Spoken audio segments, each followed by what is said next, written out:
Personne ne peut procurer le pardon lui-même. Si vous essayez de vous faire pardonner devant Dieu par vos propres moyens, par vos propres efforts, vous allez échouer. Vous n'allez pas pouvoir le faire. Travailler pour mériter le pardon n'est pas possible. On va voir que dans la révélation de Dieu, quand on regarde ce que lui, il dit et comment il nous parle dans sa parole, surtout dans Lévitique 16 et la suite, on va voir à quel point c'est absurde de croire qu'on peut procurer le pardon ou vraiment nous laver nous-mêmes de nos péchés. C'est impossible de faire ceci. Croire qu'il faut pratiquer pour être pardonné, on peut le dire autrement, et d'inverser l'ordre divin. Dieu a donné un ordre dans sa parole et cet ordre est à respecter. Parce que si on ne suit pas ce que Dieu dit, ben, finalement, c'est nous qui allons perdre. Dieu ne va pas changer sa nature, ses lois ou l'ordre qu'il a établi. Et quand je parle de l'ordre divin, je parle du salut, je parle du pardon, mais je parle aussi de la fidélité.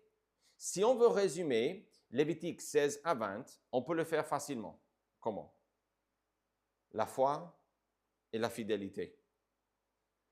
Et ça, cela n'est pas vraiment quelque chose de nouveau dans la parole de Dieu qu'on parle de ceci, mais qu'on le voit ici, et je pense la manière dont on le voit ici, c'est frappant, c'est vraiment facile à repérer qu'on parle de cette idée qu'il faut être pardonné avant de pratiquer. En fait, la fidélité vient après la foi. Cette relation est quelque chose que nous voyons dans le Nouveau Testament, qu'on est sauvé pour de bonnes œuvres. Par exemple, en Éphésiens 2, on lira ce texte, mais croire que la fidélité précède la foi est impossible et absurde. Ce n'est pas possible du tout. Donc, on est dans ce contexte-là. Lévitique 16 est vraiment le point culminant du livre du Lévitique.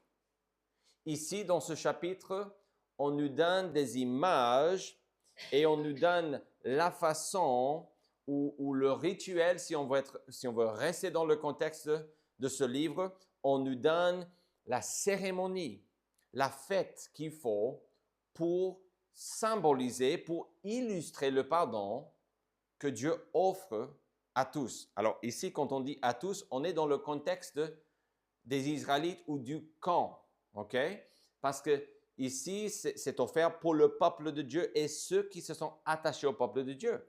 Donc oui, toutes les nations pouvaient recevoir cette bénédiction, mais ils devaient passer par Israël. Ça, c'est important. Ça, c'est une distinction, une grande différence entre l'Ancien Testament et le Nouveau Testament. Okay? Parce que dans le Nouveau Testament, c'est l'Église qui prêche la bonne nouvelle, mais la bonne nouvelle est vraiment à la disposition de tout le monde, comme à l'époque, mais il y a cette petite nuance qu'il faut passer par Israël. Lévitique 16, en résumé, est une cérémonie, écoutez ceci, annuelle. Annuelle. Ça veut dire que chaque année, il fallait refaire la même chose. Et on l'appelait le jour des expiations, parce qu'il y avait plusieurs sacrifices qu'on allait offrir.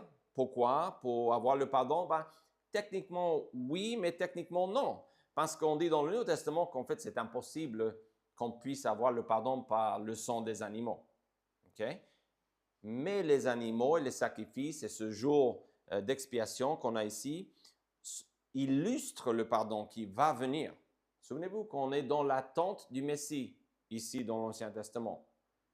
Dès que le péché est entré dans le monde, on attend celui qui va écraser la tête du serpent, celui qui va nous pardonner, celui qui va s'offrir à notre place. Donc, ceux dans le camp d'Israël sont bénéficiaires du pardon offert par la substitution désignée par Dieu. Ça, c'est l'expression clé, parce que on veut dire que c'est Jésus, et ça, c'est vrai, mais ici, on est avant Jésus-Christ, on est dans l'illustration, on est dans l'image que Dieu veut donner, qui nous fait penser à, quand on a le point de vue du Nouveau Testament, ou si on se met à la place des gens ici à l'époque, on vit dans l'attente de ce sacrifice qui va venir, mais dans le futur. Ils vivaient dans l'attente de quelque chose qui dépassait ce qu'ils faisaient dans le quotidien. Donc, on parle de ceci dans Lévitique 16. Donc, Lévitique 16, on résume, c'est la foi, c'est le point de départ, c'est le salut. C'est le fait de commencer à marcher avec Dieu. Tout commence avec le pardon. Lévitique 17 décrit la fidélité. La fidélité que les gens doivent avoir après avoir été pardonnés. Parce que 16 établit que le pardon est pour tout le peuple. Il fallait faire ceci. Dieu dit, vous me faites confiance, vous sacrifiez ceci. C'est des images de ce fait qu'un jour, Dieu va envoyer son Fils, etc., et qui va nous donner le pardon par son sacrifice. Mais on voit ici deux choses dans le chapitre 17. Première partie, on insiste qu'il faut abandonner l'idolâtrie. En fait, on dit qu'il ne faut plus offrir à des boucs des sacrifices. Souvenez-vous, c'est fait exprès. Dieu est en train de mettre en relief le fait que dans Lévitique 16, je n'ai pas mentionné parce qu'on va reprendre ce texte, mais vraiment ce qui est particulier ici avec ce jour des expiations, c'est qu'on a deux boucs. Un bouc est tué, l'autre, on va charger sur lui symboliquement les péchés du peuple et on va le chasser dans le désert. On va le laisser en vie, mais il va prendre les péchés sur lui du peuple et il va partir loin du peuple, en dehors du camp, au milieu de nulle part. Donc, c'est symbolique ça. Et ici, dans le chapitre 17, Dieu dit il ne faut plus offrir au bouc. Donc, ça devrait capter notre attention parce que le peuple était coupable d'idolâtrie. Mais si on est pardonné, on doit voir, comme le Nouveau Testament dit, une nouvelle vie. Donc, vous voyez déjà, dès qu'on finit le chapitre 16, 17, la première partie parle déjà contre l'idolâtrie, mais pas juste parce que Dieu n'a rien d'autre à dire, mais il veut mettre l'accent sur le fait qu'après le pardon vient la pratique. Et la pratique totale de vivre une nouvelle vie. Mais aussi, on parle ici, on répète aussi dans le chapitre 17, à la fin, on parle de cette histoire de sang, qu'il ne faut pas boire, qu'il ne faut pas manger le sang. Et la raison est donnée parce que c'est par l'effusion de sang que le pardon est procuré, comme Hébreux 9 explique. Et le texte dit que le sang représente la vie. Et comme le système du pardon qui est illustré dans les sacrifices, en tout cas, et même dans le Nouveau Testament, notre vie, nouvelle vie en Jésus-Christ est basée sur le fait que Jésus a versé son sang. Il a donné sa vie pour nous. Donc Dieu met en place, encore une fois, comme on a déjà vu, une règle, une loi pour dire, je veux que vous pensiez au sacrifice qui vient. C'est vraiment l'idée de la loi. La loi était là pour nous apprendre qu'on avait besoin de Christ et qu'on devait vraiment vivre dans l'attente de lui. Donc le verset 11 est clé parce qu'on dit qu'à l'âme, de la chair est dans le sang. Je vous l'ai donné sur l'autel afin qu'il servît d'expiation pour vos âmes, car c'est par l'âme que le sang fait l'expiation. Bien sûr que ce verset dans son contexte parle des sacrifices d'animaux. Mais on a du mal à ne pas penser au mot de Jésus-Christ quand on lit cela. Quand on lit ce texte que Dieu dit, je vous donne le sang, et dans le sens que je vous donne tout ce système pour illustrer le fait que c'est par mon sang, le sang de mon Fils, que vous allez avoir le pardon. Matthieu 26, 28, car ceci est mon sang, le sang de l'alliance, qui est répandu pour plusieurs pour la rémission des péchés. Hébreux 9, 22, je disais, explique et insiste, sans effusion de sang, il n'y a pas de pardon. Donc, ces animaux qui ont servi de substitution étaient là pour illustrer la vraie substitution, celui qui est mort à notre place, Jésus-Christ. Alors, Lévitique 18 à 20, on va résumer ensemble. Parce que dans ces versets, je vois qu'on commence avec un thème et on finit avec le même thème. Et 18, 19 et 20, je pense, nous poussent dans cette direction de la fidélité. De la fidélité, attention, dans le contexte de la loi, ben c'est pareil aujourd'hui, mais dans le contexte de la loi, on a la foi qui est là, mais on a l'obéissance totale. Parce que si on ne marchait pas avec Dieu, dans sa présence, dans ce camp qui lui appartenait, on risque de mourir ou de subir des conséquences horribles. Donc, on a trois réalités qui parlent vraiment de l'engagement que Dieu veut, mais souvenez-vous, dans le contexte du pardon. Lévitique 16, c'est le pardon. 17, 18, 19 et 20 sont la suite. Lévitique 18 avertit que les lois de Dieu ne demandent ni de faire comme on peut, ni d'avoir l'idée que Dieu est à la carte, qu'on peut faire comme on veut, parce que le verset 5 dit « Car l'homme qui les mettra en pratique, en parlant de la loi, vivra par elle. » C'est-à-dire que c'est à temps plein. Quand on dit croire en Dieu, avoir la foi en lui, la fidélité doit suivre à 100%. La conséquence négative de ce principe est expliquée dans Jacques 2,10, car quiconque observe toute la loi mais pêche contre un seul commandement devient coupable de tous. Donc, vous voyez que avec la loi, c'est tout ou rien. C'est-à-dire, oui, j'ai gardé 9, mais j'ai raté 1. Bon, on est coupable.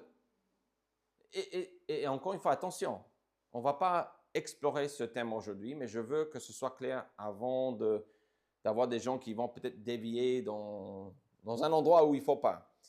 Ici, le but de la loi n'est pas de décourager le peuple de Dieu. En fait, c'est le contraire. Le but et la sévérité de la loi qu'on voit ici est d'apprendre aux gens qu'ils avaient besoin de la grâce, qu'ils avaient besoin d'aide. En fait, le Nouveau Testament dit que la loi est comme une maîtresse qui apprend à ses élèves qu'ils ont besoin de Jésus-Christ. On dit que la loi nous amène devant Jésus. Parce qu'on constate, comme nous constatons même en Jésus-Christ en tant qu'enfant de Dieu, on peut constater, mais parfois, à quoi bon? J'essaye, mais à quoi bon? Et donc, qu'on soit dans l'Ancien Testament ou dans le Nouveau Testament, la grâce est indispensable. N'oubliez pas cela. Okay?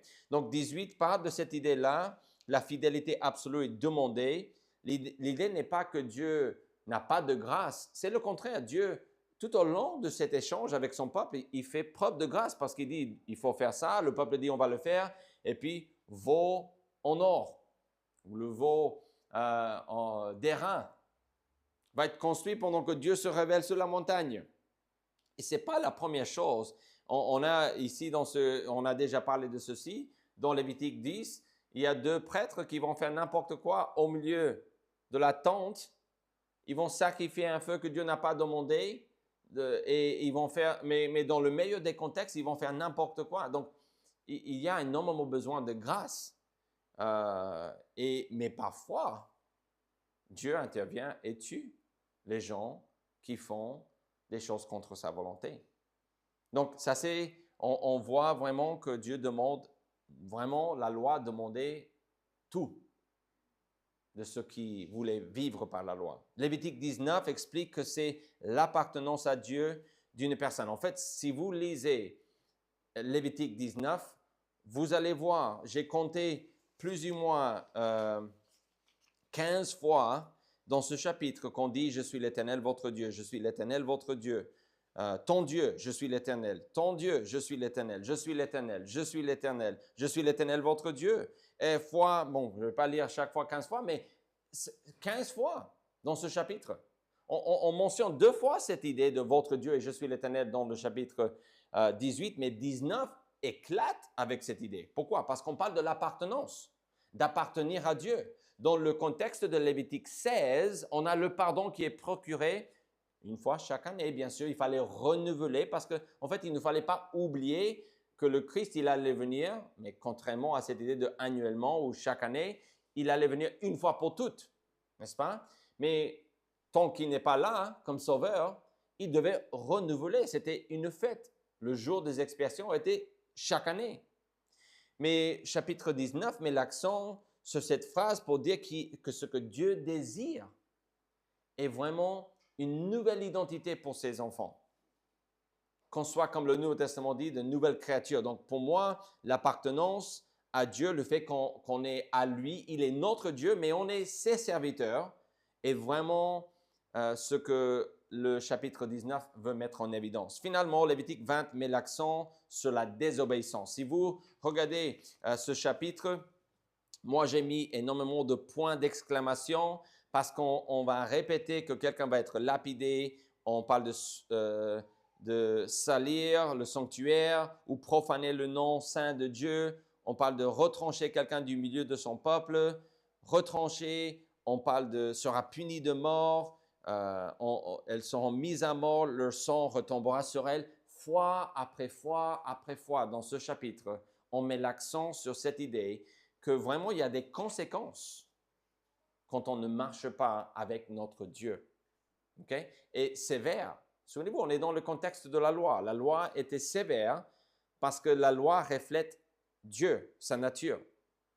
Dieu ne s'adapte pas à notre désir ou à nos préférences. La loi, c'est pas ça le but. Le but de la loi est de montrer que ce soit clair qu'on a besoin de grâce et de pardon. Donc, ce que je vous propose aujourd'hui est de voir que concrètement et succinctement, Lévitique 16 parle de recevoir le pardon par la foi, par la grâce. Ce n'est pas les Juifs qui ont inventé ce système avec 2 boucs, c'est Dieu. Ce n'est pas Dieu qui a promis que si vous faites ceci par la foi, en moi et en ma parole, je vais couvrir vos péchés, je vais pardonner, je vais éloigner devant mes yeux vos péchés et je vais vous laisser vivre encore une année dans ma présence. C'est Dieu qui a fait tout cela dans sa grâce. Donc, succinctement, on parle dans le chapitre 16 de la foi, du salut, dans le substitut que Dieu choisit. Donc, ici, c'est 2 boucs. Et tout le système de sacrifice aussi, on peut ajouter. Mais aussi, les chapitres 17 à 20 parlent de la fidélité. Parlent de cette idée de rester fidèle à celui qui nous a pardonné. Donc, on parle du pardon et pratique. On parle de la foi et la fidélité. Mais voici le problème. Dans le monde actuel, dans lequel nous vivons, et peut-être vous écoutez ceci et vous dites, mais est-ce que ceci me concerne? Je ne suis pas juif et je ne vis pas à l'époque de Moïse et tout ce contexte me semble très, très éloigné, bizarre. On voit que oui, parce qu'on a tendance à inverser l'ordre divin. Quand on parle de l'ordre divin, on parle de cette idée que Dieu a déterminé que pour marcher avec lui, pour vivre dans sa présence, il faut la foi. Pas la foi en « Ah oui, je crois que Dieu existe » ou « Je crois en Jésus » ou autre. Ça, c'est de bonnes choses à croire. Mais on parle de la foi dans le substitut que Dieu désigne. C'est-à-dire que ce n'est pas moi de dire ce que Dieu va accepter comme sacrifice. C'est à lui. Et c'est lui qui décide.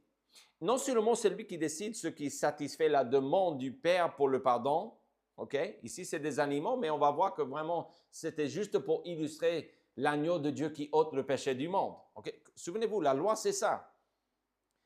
Mais non seulement on voit cette idée-là, que Dieu décide ce que c'est qu'il faut sacrifier ou comment il faut le faire, mais il nous donne l'ordre.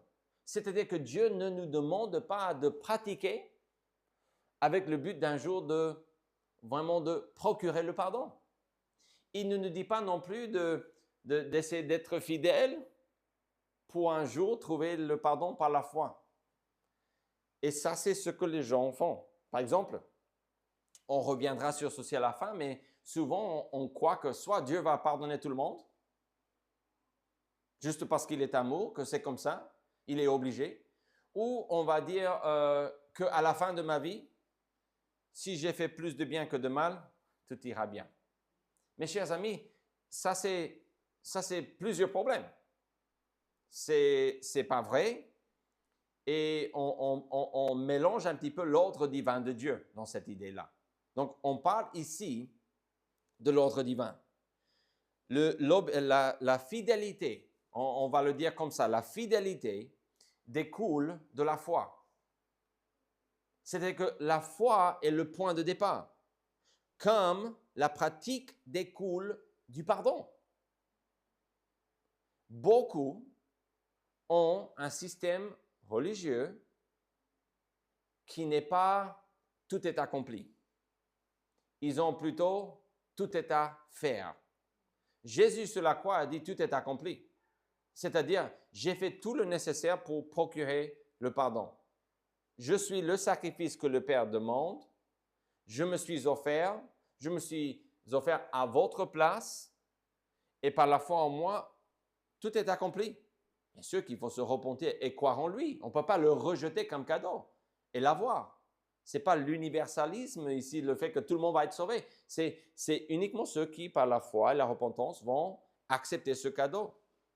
Donc, ça, il faut bien comprendre qu'on parle de cette idée qu'il faut avoir la pratique, mais après le pardon.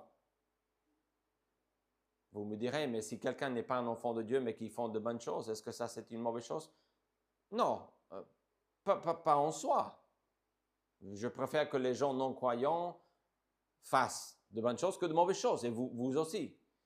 Mais on parle dans le contexte de ce qui compte dans la prochaine vie. On parle de marche avec Dieu, de pouvoir vivre dans sa présence. Donc, n'oublions pas cela. Alors, dans le contexte ici de Lévitique 16 à 20, je veux vous rappeler avant de nous lancer dans deux vérités qu'on peut voir dans ces textes pour nous aider à bien être sûrs d'accepter le bon ordre que Dieu nous donne. Alors, très peu d'Israélites ici, dans ce contexte, très peu de ces Juifs connaissaient Dieu intimement. Oui, ils sont appelés le peuple de Dieu, mais la plupart étaient perdus. Perdus veut dire non-croyants, n'avaient pas une relation personnelle avec Dieu. Ils se sont engagés avec Dieu comme peuple, mais ce n'est pas synonyme avec l'idée d'être dans la famille de Dieu dans le Nouveau Testament. Okay? Certains du peuple de Dieu étaient enfants de Dieu. Moïse, Josué, Caleb, Abraham, et on dit que c'est le père de tous les enfants de Dieu, que ce soit des Juifs ou même avec Jésus-Christ. On met en relief dans Romains que c'était vraiment quelqu'un qui avait la foi. Il a été justifié devant Dieu. Genèse 15 parle de sa justification, du fait qu'il était sauvé. Lot, donc bien avant Lévitique, le neveu d'Abraham, était aussi un enfant de Dieu d'après le Nouveau Testament. Mais très peu d'Israélites connaissaient Dieu. Romains 9,6 dit « Ce n'est point à dire que la parole de Dieu soit restée sans effet. » Écoutez ceci. « Car tous ceux qui descendent d'Israël ne sont pas Israël. » Donc, ce n'était pas parce qu'on était physiquement un juif qu'on était spirituellement un enfant de Dieu. Okay? Ça, c'est le contexte. Si vous négligez ou ignorez plutôt cette distinction de ce contexte, vous allez confondre l'Ancien Testament avec le Nouveau Testament. Et vous allez galérer à comprendre, mais Dieu dit, mais vous êtes mon peuple, je suis votre Dieu. Mais après, il dit dans le Nouveau Testament qu'ils sont morts dans l'incrédulité. Comment est-ce possible? Ça n'a aucun sens. Parce qu'on parle de ce peuple comme son peuple, mais pas toujours spirituellement, physiquement. Il voulait qu'il soit.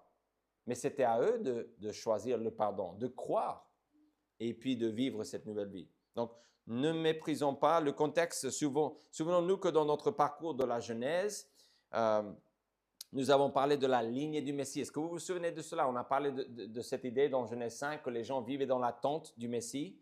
Ah, un garçon. Et puis il mourut. Ah, un autre, il vécut tant d'années et puis il mourut. La déception dans ce texte. Mais dans le reste, ils vivaient dans l'attente de ce Messie.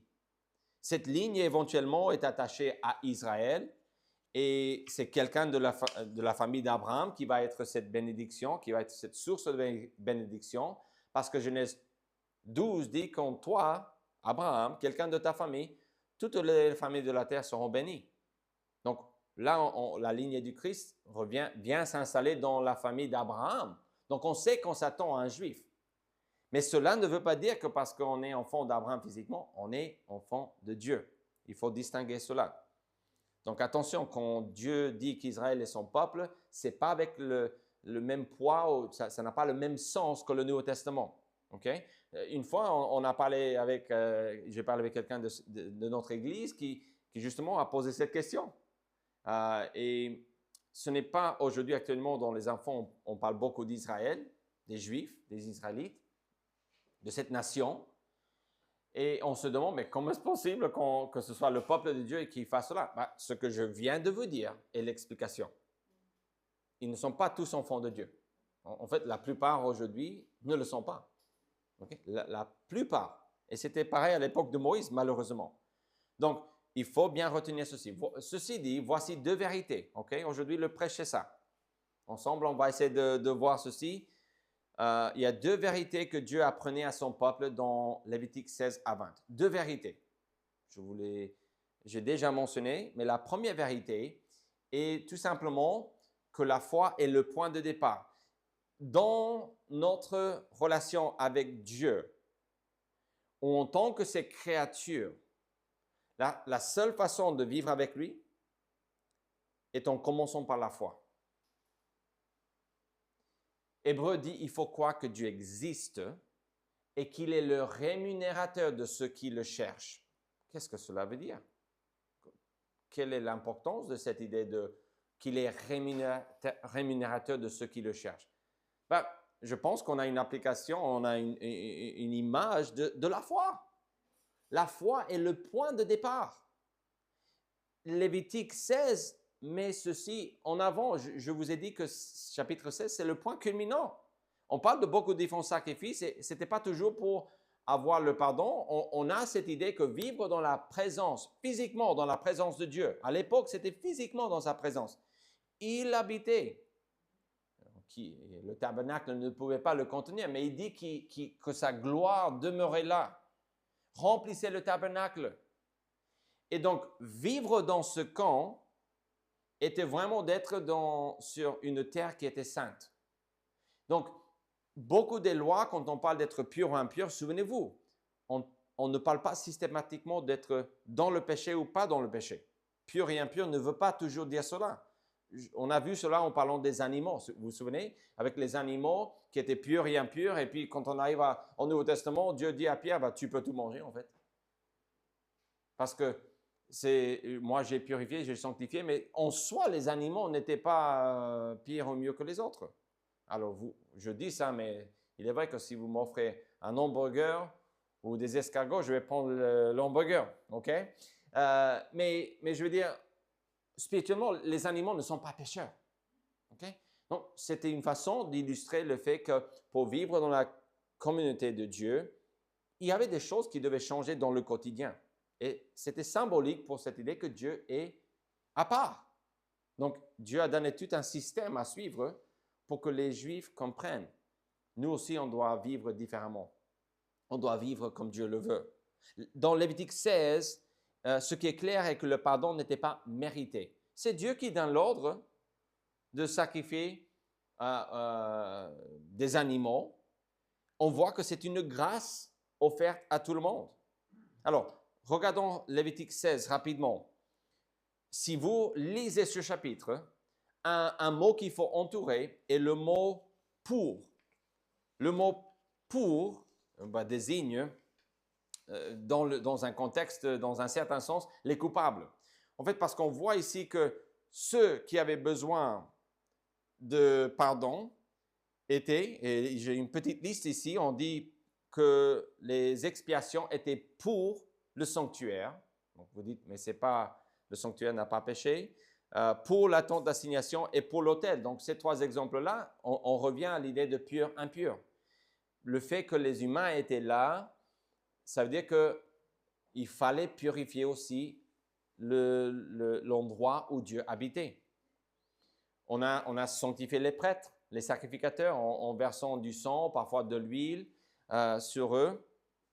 Et donc, on a cette idée de purification, bien sûr, mais on dit aussi que les sacrifices, l'expiation, en ce qui concerne le pardon, et pas juste le fait de purifier dans un sens rituel, mais c'était pour le sacrificateur qui offrait le sacrifice. Et ça, c'est ce qui est différent.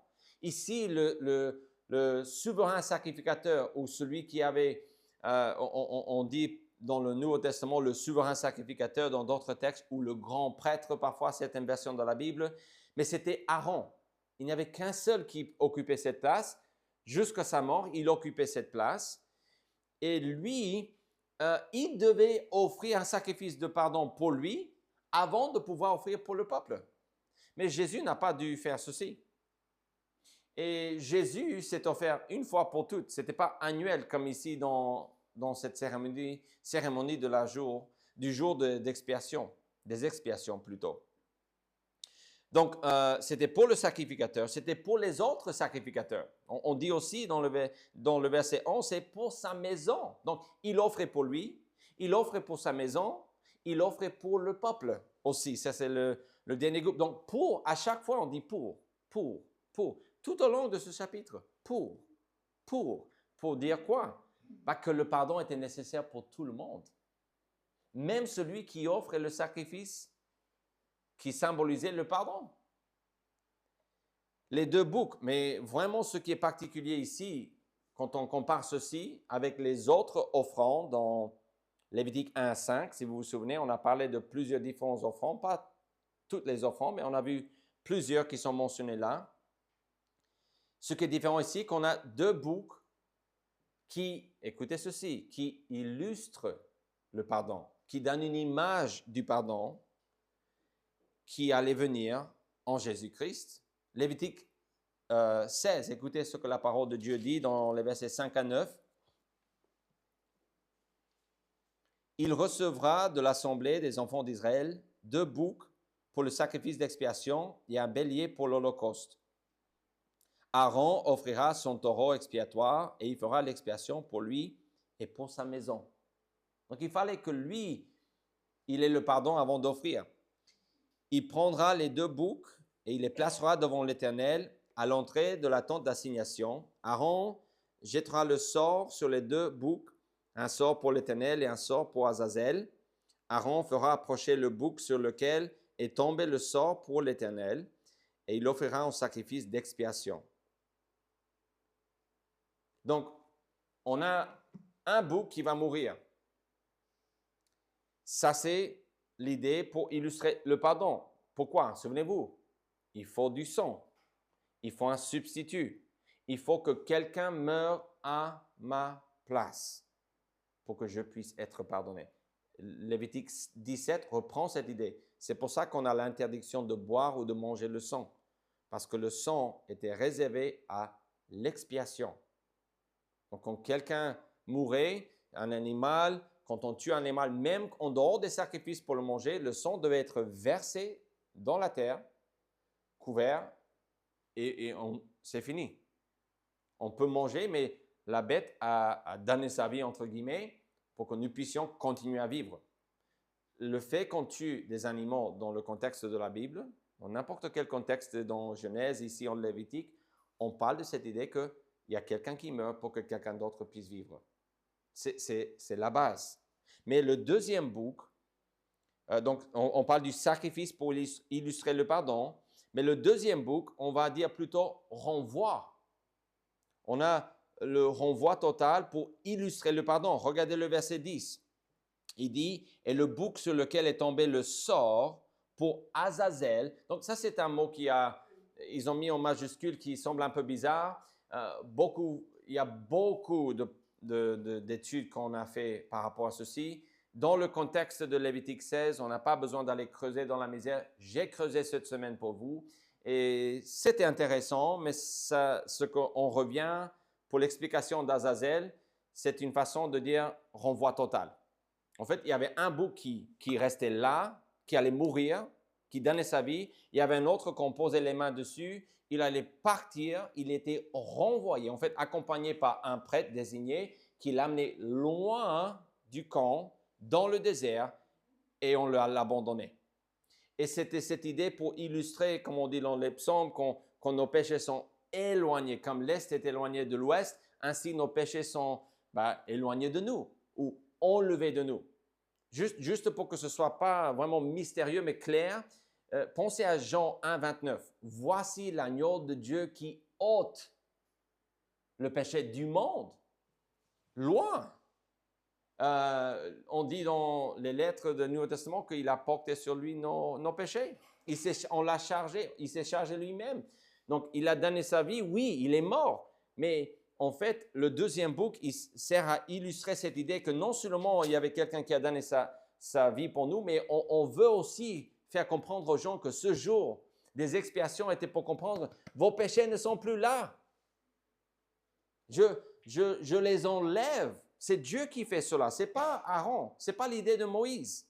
C'est Dieu qui dit deux boucs. Le premier va illustrer le fait que quelqu'un doit mourir. Le deuxième est pour dire que quelqu'un doit enlever vos péchés. Pourquoi est-ce qu'il faut ces deux boucs? Réfléchissez. Parce que, c'est parce que Dieu est en train de dire, en fait, il vous faut deux boucs pour vraiment compléter le pardon, l'illustration que je veux donner. Non seulement quelqu'un doit mourir, hein, si c'est juste quelqu'un qui doit mourir, ça peut être quelqu'un qui est pécheur. Mais s'il faut que quelqu'un puisse mourir, qui en même temps peut ôter nos péchés, cette personne ne peut pas avoir le problème du péché lui-même. N'est-ce pas? Donc, vous dites, mais les boucs ne sont pas pécheurs. Absolument. Mais dans cette illustration, un devait mourir, c'était que lui ne pouvait pas, littéralement, visuellement, devant les Israélites, partir avec les péchés. Il ne pouvait pas éloigner les péchés. Vous le voyez, donc, le symbolisme de ces deux boucs, dans Lévitique 16, on parle de la foi. On a une image du salut. Parce que pourquoi? Dans l'Ancien Testament, pour illustrer le pardon, il a fallu deux boucs. Dans le Nouveau Testament, un seul agneau a fait le travail. Jésus-Christ. Il a donné sa vie, il a ôté nos péchés. Pourquoi? Parce qu'il était le Fils de Dieu. Il était le Sauveur. Il n'a jamais connu le péché. Adam et Ève ont été tentés dans la perfection, dans le jardin, dans un endroit magnifique, Éden. Mais Jésus a été tenté dans un désert après ne pas avoir mangé ou bu pendant 40 jours. Il est tenté par le diable lui-même, comme Adam et Ève dans le jardin. Et il n'a pas cédé. L'agneau de Dieu qui ôte le péché du monde résume parfaitement l'idée que Jésus est un seul sacrifice qui fait tout. En plus, je vous ai déjà dit que dans le livre d'Hébreux, la lettre aux Hébreux, on parle de cette idée que Jésus, son sacrifice, c'était une fois pour toutes. On parle aussi que Jésus n'a pas eu besoin d'offrir un sacrifice avant de s'offrir. Pourquoi? Parce qu'il n'avait pas besoin de pardon.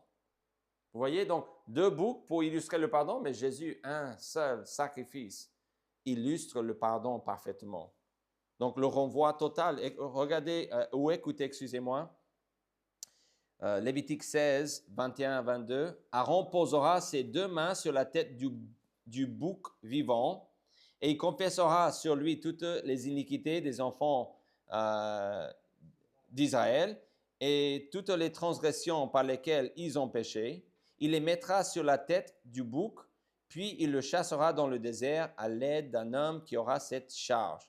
Le bouc emportera sur lui toutes leurs iniquités dans une terre désolée. Il sera chassé dans le désert. Donc, l'illustration est là. On a besoin d'un substitut, mais en fait, on a besoin de quelqu'un qui puisse enlever mes péchés.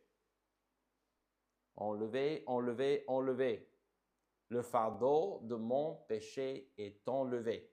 Qui a fait cela? Jésus-Christ. Mais ici, bien avant Jésus-Christ, on met en place tout un système qui illustre ce que Jésus lui-même, lui seul, sans avoir besoin de pardon, de sacrifice pour pouvoir se présenter, ce que lui, il va faire pour nous.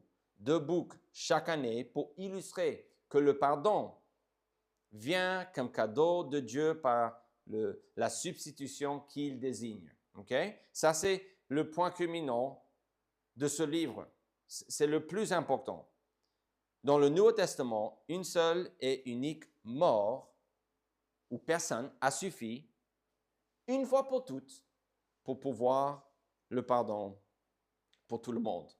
C'est pour cela que Jésus a dit, car ceci est mon sang, le sang de l'alliance qui est répandu pour plusieurs pour la rémission des péchés, pour enlever, pour le pardon des péchés.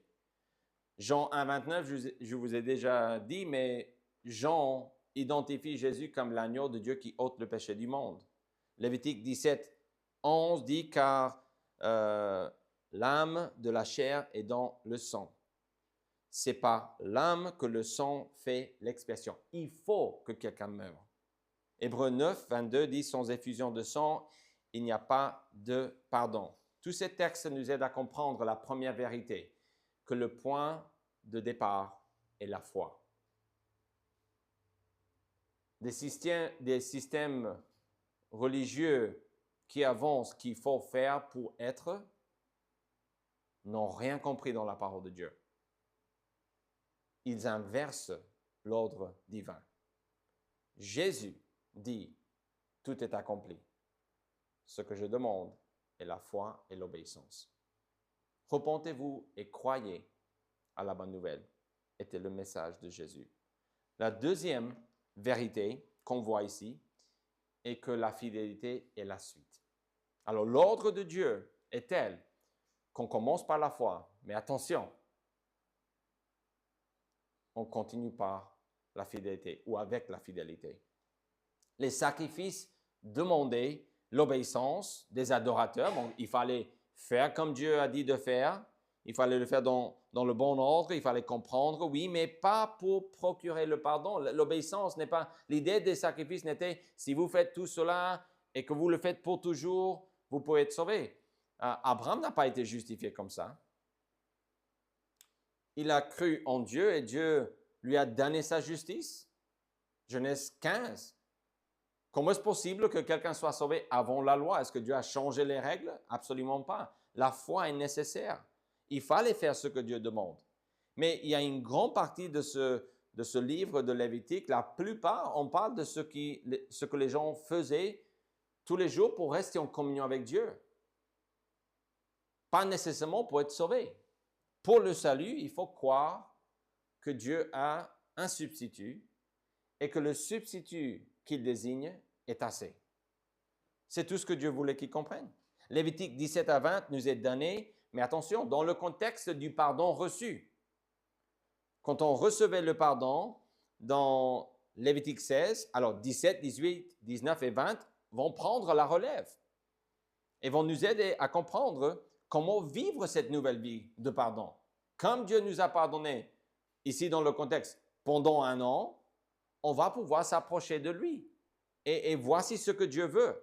Juste après Lévitique 16, donc le pardon offert par la grâce de Dieu, Lévitique 17 exhorte les pardonnés à la fidélité en rejetant l'idolâtrie. C'est la première chose qu'il dit. En fait, il dit dans le verset 7, « Ils n'offriront plus leurs sacrifices aux boucs avec lesquels ils se prostituent. » Pourquoi revenir sur l'idolâtrie?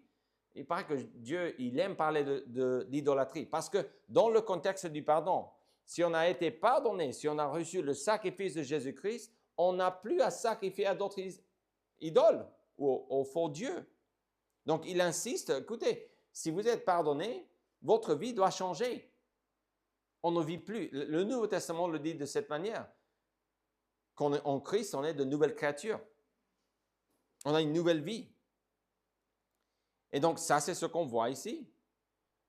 Ça, c'est juste après, on leur dit de ne pas offrir. Mais la fin du chapitre 17 dit ceci, et on va voir le rapport avec la fidélité, mais insiste que c'est par l'effusion de sang. Parce que dans la dernière partie de 17, on dit, en fait, il ne faut pas boire, il ne faut pas manger du sang.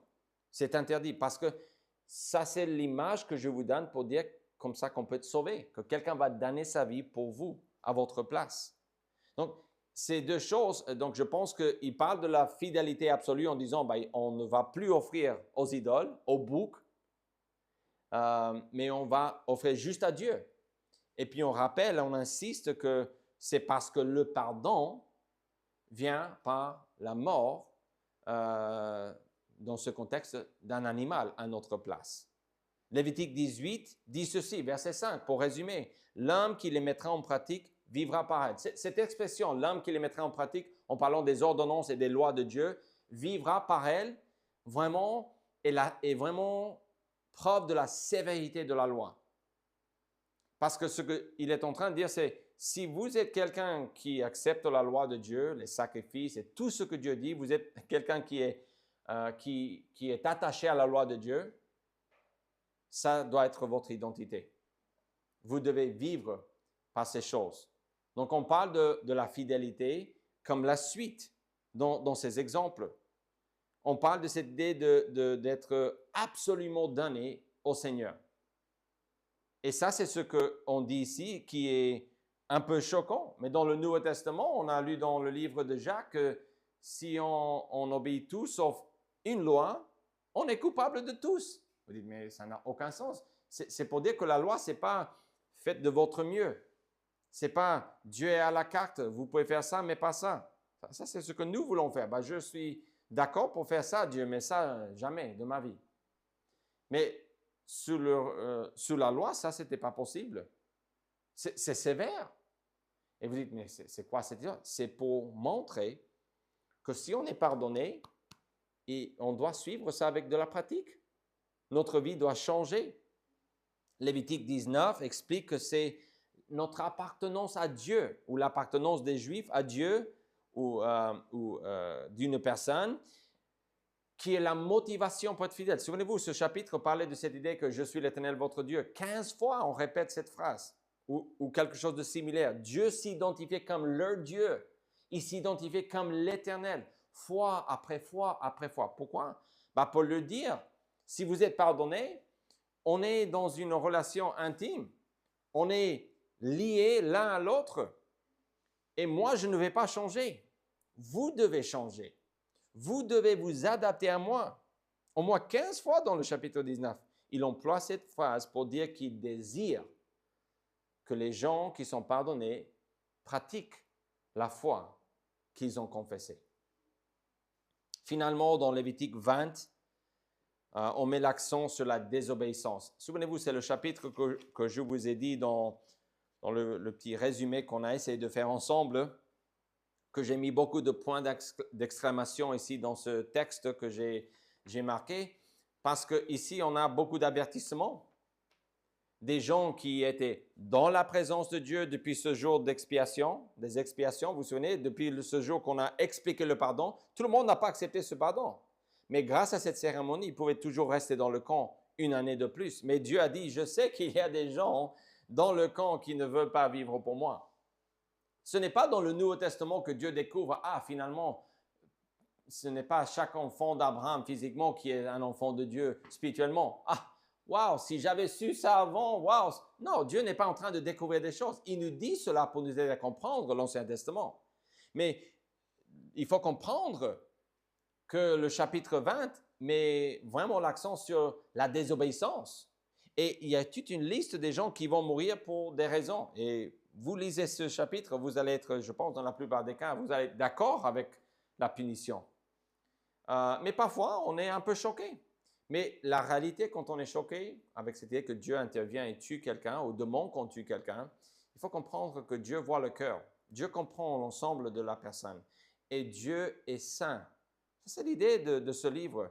La Bible le dit, Lévitique 20, 26, « Vous serez saints pour moi car je suis saint, moi l'Éternel. » Donc, s'allier avec Dieu, comme ils ont dit dans Exode 19, ça allait leur coûter énormément.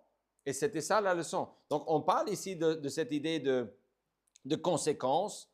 Et dans la présence de Dieu, il n'allait pas tolérer du tout le péché et la rébellion, surtout vis-à-vis du pardon qu'il a illustré dans le Lévitique 16. Il faut le voir de cette manière. Tout découle de ce chapitre pour bien comprendre pourquoi Dieu est aussi sévère. Une fois sauvé ou enfant de Dieu, toujours sauvé ou enfant de Dieu. Mais il y a des conséquences quand on veut vivre dans la présence de Dieu, quand on veut marcher en communion, si on veut venir dans le contexte du Nouveau Testament, marcher en communion avec notre Sauveur. Si vous êtes un enfant de Dieu, ça c'est une chose stable. Mais comment allez-vous par rapport à la communion avec votre Sauveur? Est-ce que vous marchez avec lui? Êtes-vous dans une bonne relation ou juste une relation avec Dieu? Gloire à Dieu pour être dans une relation. C'est-à-dire, être sauvé, c'est merveilleux. C'est merveilleux d'être sauvé. Mais c'est encore mieux de jouir de la communion dans le quotidien grâce à notre obéissance. Ça, c'est la différence entre vraiment la foi et la fidélité. La foi, c'est le point de départ. Mais la fidélité, c'est là le problème. C'est là la difficulté. Alors, par définition, on peut dire tout simplement comme ça, pour résumer et bien clôturer cette étude de ces chapitres, par définition, un cadeau ne se mérite pas, n'est-ce pas? Si c'est un vrai cadeau, on ne donne pas des conditions. Hein, tiens, mamie te donne ça, mais tu dois aller faire ceci pour mamie. Mais mamie, tu m'as dit que tu me donnais ceci. Non, en fait, je vais te le donner si tu le gagnes, en fait. Mamie aurait dû peut-être mieux dire les choses, parce que ce n'était pas très bien dit là. Mais par définition, un cadeau ne se mérite pas. Ça s'offre, ça se reçoit, mais on ne parle pas de mériter. Je sais qu'on a du mal avec cette idée, je vais juste te donner un exemple de ça. À Noël, autour de cette idée du Père Noël, etc., on dit que si on n'est pas gentil, on n'aura pas de cadeau, ou on aura un cadeau qu'on ne voudra pas, n'est-ce pas?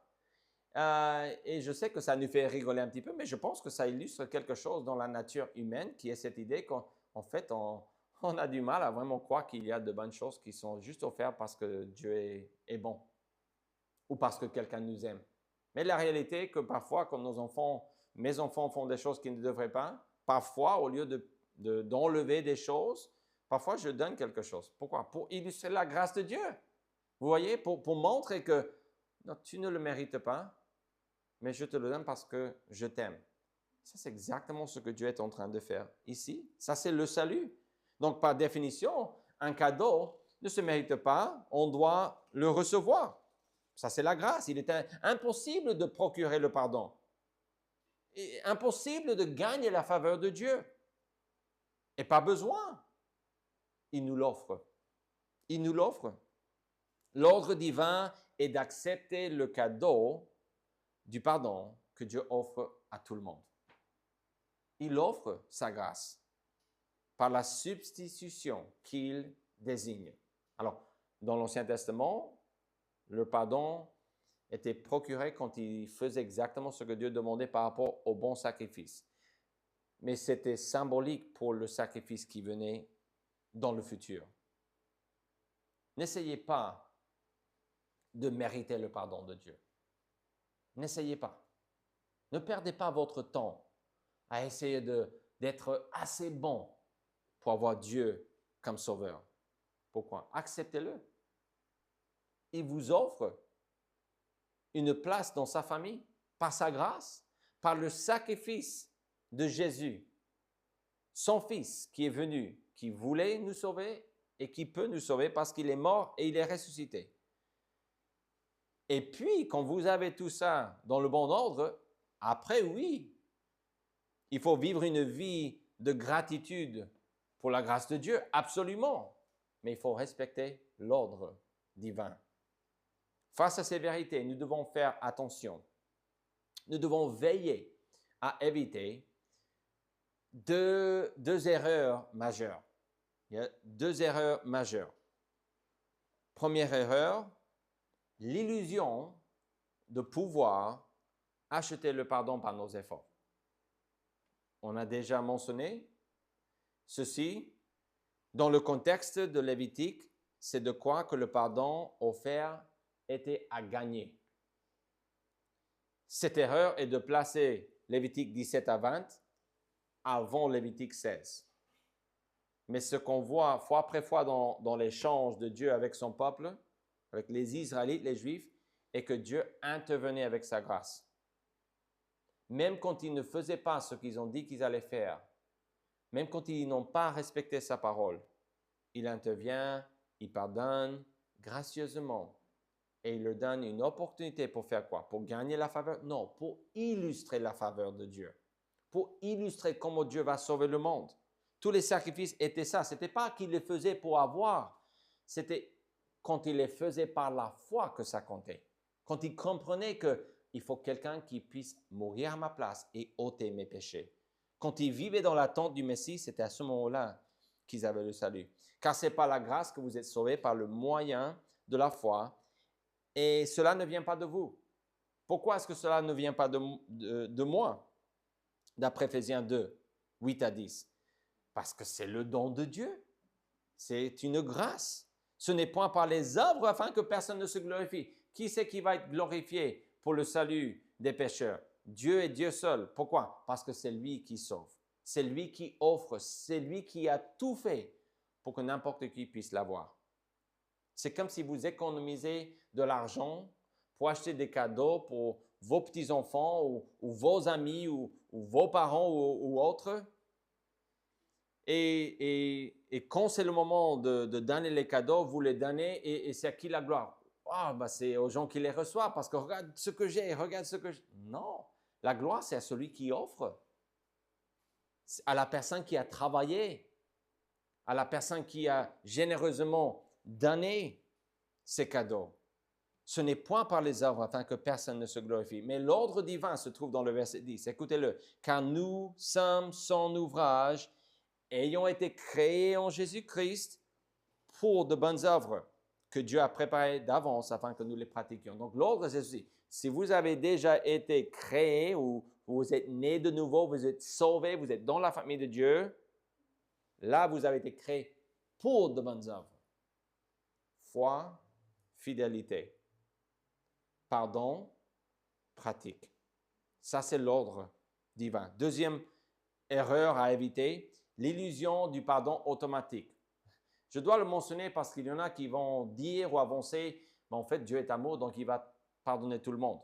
Non, Dieu est amour, il a payé pour tout le monde, il veut pardonner tout le monde, jusque-là, on est bon.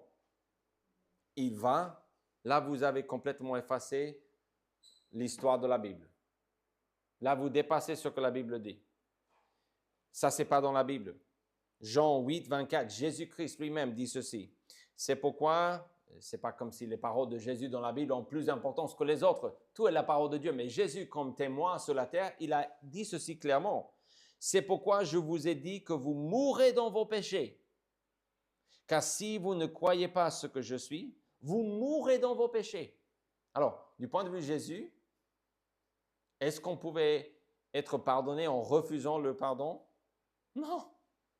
Jésus a dit ceci aussi, afin que vous sachiez que le Fils de l'homme a le pouvoir sur la terre, de pardonner les péchés. Sur la terre veut dire que c'est avant la mort qu'il faut décider. C'est avant la mort qu'il faut accepter. Sur la terre est vraiment important comme phrase. Alors, pourquoi est-ce que je dis cela? N'essayez pas. N'essayons pas de gagner le pardon de Dieu. Ne perdons pas notre temps à essayer de procurer la faveur de Dieu. Nous ne pouvons pas le faire. Et on n'a pas besoin de le faire. Pourquoi? Parce qu'on peut accepter le pardon de Dieu qui nous offre par Jésus-Christ. Pas besoin d'essayer de payer pour quelque chose qui a déjà été acheté. Après cela, on peut vivre une vie de gratitude. Mais n'essayons pas de gagner cette faveur de Dieu. Le salut ou la vie éternelle est un cadeau qui est offert à tout le monde.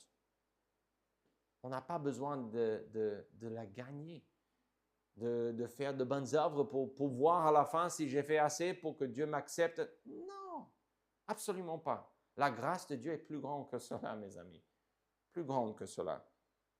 Nous devons mener des vies de gratitude. Nous ne sommes pas des gens parfaits, mais qu'est-ce qu'on fait quand on n'arrive pas à faire ce qu'on veut? Quand on n'arrive pas à faire ce que Dieu veut plutôt? On dépense la grâce de Dieu. On confesse nos péchés. Et lui, 1 Jean 1,9 dit, il est fidèle et juste pour nous les pardonner. Pourquoi? Parce qu'il est mort pour nous. Si vous n'êtes pas un enfant de Dieu, vous n'avez pas à essayer de gagner la faveur de Dieu. Il vous l'offre. C'est un cadeau qu'il faut recevoir par la foi. Et quand vous le recevez, ce n'est pas non plus vraiment la question n'est pas de travailler pour la conserver en tant que vie éternelle. Il ne faut pas. On travaille parce qu'on est reconnaissant. On travaille parce que Dieu, en payant pour nos péchés, en nous pardonnant, il a fait de nous de nouvelles créatures. Maintenant, on a un autre but. On a un cœur qui bat, mais pas pour les mêmes choses qu'avant. Et ça, c'est la dynamique de cet ordre divin que Dieu explique dans le livre de Lévitique. Les chapitres 16 à 20 nous apprennent ceci. Père, Aide-nous à avoir vraiment ce que tu dis ici comme priorité dans nos vies. Je prie pour que tu nous permettes, Seigneur, de vivre des vies, de mener des vies qui sont remplies de reconnaissance envers toi, notre Sauveur.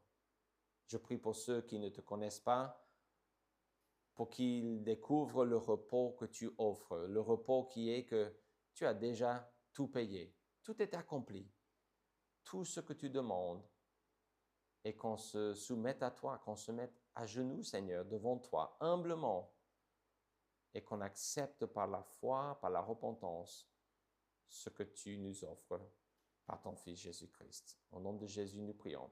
Amen. Amen.